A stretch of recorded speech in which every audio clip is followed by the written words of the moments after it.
दोन राज्याची कला मिळून अशी एक बनलेली साडी, जी की थोडक्यात सांगता येईल त्या साडीबद्दल असे की साधेपणात सुंदरता अशी तिची एक ओळख आहे.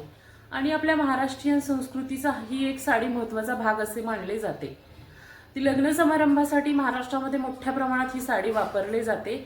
आणि ह्या साडीचा उत्पत्तीबद्दल सांगायचं म्हटलं तर राजा छत्रपती शिवाजी महाराज यांच्याशी संबंध आहे. अशी एक कथा प्रचलित आहे की जेव्हा राजे 1630 मध्ये छत्रपती शिवाजीराजे आंध्र प्रदेश राज्यामध्ये तळ ठोकून जेव्हा राहिले होते, तेव्हा एक नारायणपेठ नावाचा एक छोटासा परिसर होता.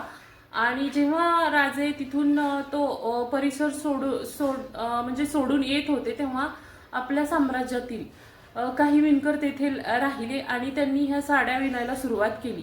त्यातनंच ह्या साडीला नारायणपेठ असे नाव देण्यात आले. ह्या साडीबद्दल म्हणजे सांगता असं येईल की ती एक उत्तम प्रकारचा कलर आणि दर्जेदार अशी एक